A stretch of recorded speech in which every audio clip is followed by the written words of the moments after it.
Assalamualaikum warahmatullahi wabarakatuh. Di sini saya akan presentasikan hasil kerja dari kelompok kami yang berjudul Pelaksanaan Pembelajaran Akidah Akhlak di MI atau SD yang beranggotakan Nanabila Anugrah Cahya dan Fitria Alfiani. Pembahasan pengertian pelaksanaan pembelajaran akidah akhlak di madrasah ibtidaiyah atau sekolah dasar. Pelaksanaan adalah suatu tindakan atau pelaksanaan dari sebuah rencana yang sudah disusun secara matang dan terperinci. Implementasi biasanya dilakukan setelah perencanaan sudah dianggap matang. Secara sederhana, pelaksanaan bisa diartikan sebagai penerapan. Sedangkan pembelajaran adalah proses interaksi antara peserta didik dengan lingkungannya, sehingga terjadi perubahan tingkah laku ke arah yang lebih baik. Secara sederhana, istilah pembelajaran atau instruction bermakna sebagai upaya untuk membelajarkan seseorang atau kelompok orang melalui berbagai upaya atau effort dan berbagai strategi, metode, dan pendekatan ke arah pencapaian tujuan yang telah direncanakan. Nah, sedangkan yang dimaksud dengan akidah secara terminologi adalah lugotan. Akidah berakar dari kata akadaya kidu aknan, akidatan, atau akdan berarti simpul, ikatan, perjanjian, dan kokoh. Setelah terbentuk menjadi akidah berarti keyakinan. Dalam konteks ini yang dimaksud akidah adalah sesuatu yang mengharapkan hati membenarkannya, yang membuat jiwa tenang, tentram, kepada yang menjadi kepercayaan yang bersih dari kebimbangan dan keraguan. Sedangkan akhlak secara terminologi berarti tingkah laku seseorang yang didorong oleh suatu keinginan secara sadar untuk melakukan sesuatu perbuatan yang baik. Dengan demikian, pengertian pelaksanaan pembelajaran akidah akhlak adalah suatu tindakan yang dibarengi dengan usaha yang dilakukan secara sadar untuk menyiapkan peserta didik agar beriman terhadap keesaan Allah SWT yang berupa pendidikan yang mengajarkan keimanan, masalah keislaman dan akhlak, kepatuhan dan ketaatan dalam menjalankan syariat Islam menurut agama, sehingga akan terbentuk pribadi muslim yang sempurna iman dan Islamnya. Kemudian yang ke B, tujuan pelaksanaan pembelajaran akidah akhlak di madrasah ibtidaiyah. Pelaksanaan pembelajaran akidah akhlak bertujuan untuk menumbuhkan dan meningkatkan keimanan peserta didik yang diwujudkan dalam akhlaknya yang terpuji melalui pemberian dan pemupukan pengetahuan, penghayatan, pengamalan serta pengalaman peserta didik tentang akidah dan akhlak Islam, sehingga menjadi manusia muslim yang terus berkembang dan meningkat kualitas keimanan dan ketakwaannya kepada Allah SWT. Nah, tujuan pendidikan merupakan suatu masalah yang fundamental sebab hal ini akan menentukan ke arah mana peserta didik akan dibawa. Karena pengertian dari tujuan pendidikan sendiri adalah sesuatu yang diharapkan tercapai setelah usaha atau suatu kegiatan selesai. Adapun tujuan pelaksanaan pembelajaran akidah akhlak menurut beberapa ahli, yang pertama adalah menurut Muhammad Atiyah Al-Abrashi, tujuan dari pelaksanaan pendidikan moral atau akhlak dalam Islam adalah untuk membentuk individu yang bermoral, baik, keras kemauan, sopan, dan dalam berbicara dan bertingkah laku. Kemudian yang ketiga, yang C, tahapan pelaksanaan pembelajaran akidah akhlak di madrasah ibtidaiyah. Nah, dalam pelaksanaan pembelajaran akidah akhlak sendiri, guru perlu melakukan beberapa tahap pelaksanaan pembelajaran. Antara lain yang pertama adalah membuka pelajaran. Kemudian yang kedua adalah penyampaian materi pembelajaran. Kemudian yang ketiga adalah menutup pembelajaran. Terima kasih, itu yang dapat saya sampaikan. Untuk materi yang selanjutnya akan disampaikan oleh saudara Fitria Alfiani. Terima kasih. Assalamualaikum warahmatullahi wabarakatuh. Saya Fitria Alfiani. Di sini saya akan melanjutkan presentasi dari teman saya Nanabila, yaitu tentang komponen pelaksanaan pembelajaran akidah akhlak di MI ataupun SD. Di dalam proses pembelajaran, tentunya terdapat beberapa komponen yang harus terpenuhi.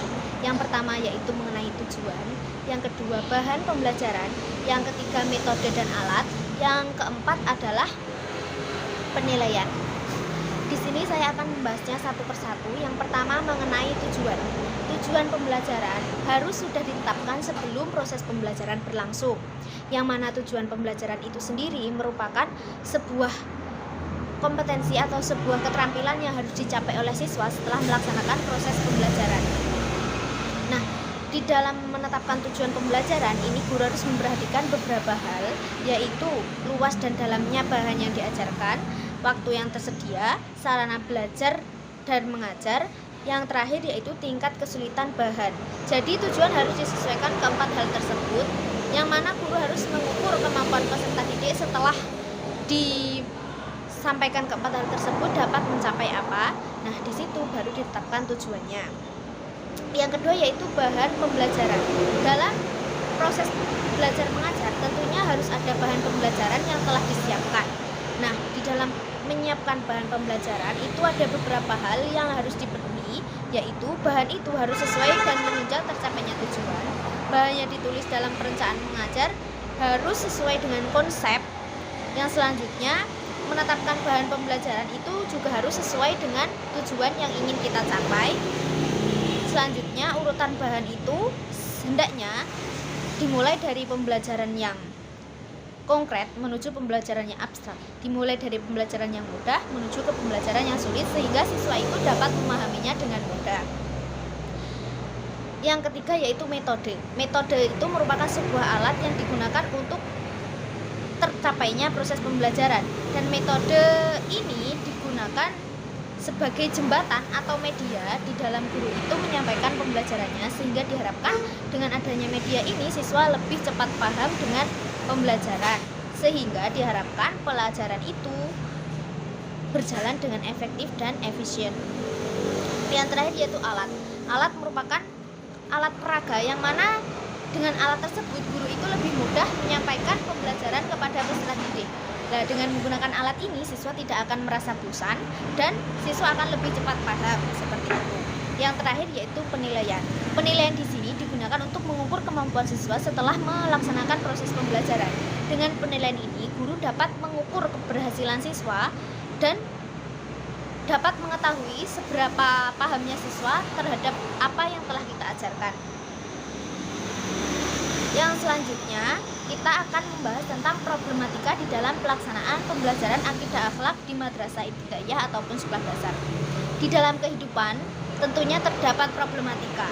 Begitu pula di dalam proses belajar mengajar yang tak lepas dari problematika, entah itu berasal dari guru, peserta didik, ataupun hal-hal yang lain. Yang pertama kita akan membahas problematika dari guru.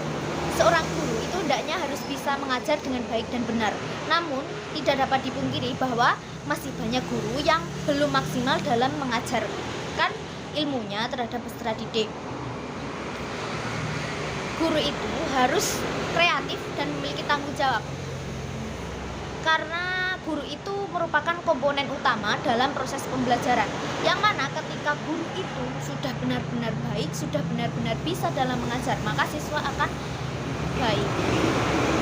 Guru itu memiliki tanggung jawab bukan hanya mengajar saja, melainkan beberapa hal yang lain seperti yang disebutkan oleh Slameto di dalam bukunya, yaitu di dalam buku belajar dan faktor-faktor yang mempengaruhinya, mengemukakan tanggung jawab guru cukup banyak, yaitu meliputi hal-hal berikut. A. Memberi bantuan kepada siswa dengan menceritakan sesuatu yang baik. B. Memberikan jawaban langsung pada pertanyaan yang diminta oleh siswa. C. Memberikan kesempatan untuk berpendapat.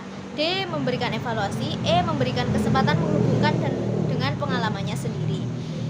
Nah, hal-hal di atas merupakan sebagian kecil dari tanggung jawab guru. Guru itu memiliki tanggung jawab agar siswa itu memiliki akhlak yang mulia. Guru juga diharapkan tidak hanya mampu mengajar saja, namun memiliki kemampuan lain seperti yang telah disebutkan di atas. Dan guru itu harus mampu untuk menjadi organisator, yaitu orang yang dapat mengorganisasikan sesuatu. Nah, problematika yang berasal dari guru ini biasanya itu guru itu kurang maksimal dalam memanfaatkan sarana prasarana yang ada. Guru itu kurang kreatif dalam mengajarkan pembelajaran sehingga pembelajaran itu terkadang terasa membosankan, siswa itu tidak suka belajar dan sebagainya. Nah, untuk mengatasi problematika ini maka guru itu harus memiliki kekreatifan yang tinggi. Yang kedua, problematika pada sistem pengelolaan kelas dan metode pembelajaran. Sebelum belajar itu dilaksanakan, maka guru itu harus mempersiapkan RPP dan pengelolaan kelas. Nah, di dalam mengelola kelas ini terkadang guru itu memiliki kekurangan. Kembali kepada poin pertama, di sini guru itu harus kreatif dalam mengelola kelas sehingga ketika proses pembelajaran berlangsung siswa itu belajar dengan ceria, belajar dengan baik dan benar, belajar itu akan terasa menyenangkan bagi mereka ketika guru itu bisa mengelola kelas dengan baik dan memilih media dan metode pembelajaran dengan benar.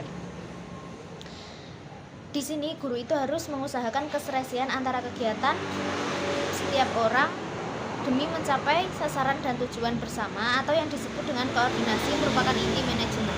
Dengan adanya manajemen yang baik dari seorang guru, maka diharapkan perjalanan pendidikan pada lembaga tersebut akan berjalan dengan lancar. Yang ketiga yaitu problematika yang berasal dari peserta didik. Problematika dalam peserta didik ini dapat berasal dari eksternal maupun internal. Eksternalnya yaitu problematika yang berasal dari semisal ruang kelasnya kurang baik, maka itu akan berpengaruh kepada peserta didik yang malas belajar. Lalu dari metode pembelajaran yang dipilih guru dan sebagainya itu merupakan faktor eksternal. Dan faktor internal yaitu berasal dari diri siswa, yaitu mengenai kepribadiannya, mengenai hal-hal yang keluar dari dalam dirinya, seperti kemalasan itu muncul dari dalam diri siswa, itu menjadi problematika dalam belajar. Karena ketika siswa malas belajar, disitulah siswa itu tidak akan mampu menangkap pembelajaran yang disampaikan. Nah, dengan adanya problematika tersebut, di sini guru memiliki peranan penting untuk menyelesaikannya. Nah, di dalam penyelesaiannya, kembali kepada hal pertama yaitu guru itu harus kreatif. Setelah membahas berbagai pembahasan di atas, maka dapat disimpulkan bahwa pelaksanaan adalah suatu tindakan dari sebuah rencana yang sudah disusun secara matang dan terperinci. Implementasi biasanya dilakukan setelah perencanaan sudah dianggap matang, sedangkan pembelajaran adalah proses interaksi antara pendidik dan peserta didik dalam lingkungannya, sehingga terjadi perubahan tingkah laku ke arah yang lebih baik. Nah, setelah kita membahas problematika di dalam pembelajaran, hal-hal yang harus ada di dalam proses pembelajaran, maka kita sebagai calon guru harus siap untuk memenuhi beberapa komponen di dalam pembelajaran dan menyelesaikan problematika yang akan terjadi, yang kemungkinan akan terjadi ketika kita mengajar nanti. Untuk itu kita harus menjadi guru yang sangat kreatif dan menciptakan inovasi-inovasi sehingga proses pembelajaran itu berjalan dengan lancar. Mungkin cukup sekian yang dapat kami sampaikan, kurang lebihnya mohon maaf. Wassalamualaikum warahmatullahi wabarakatuh.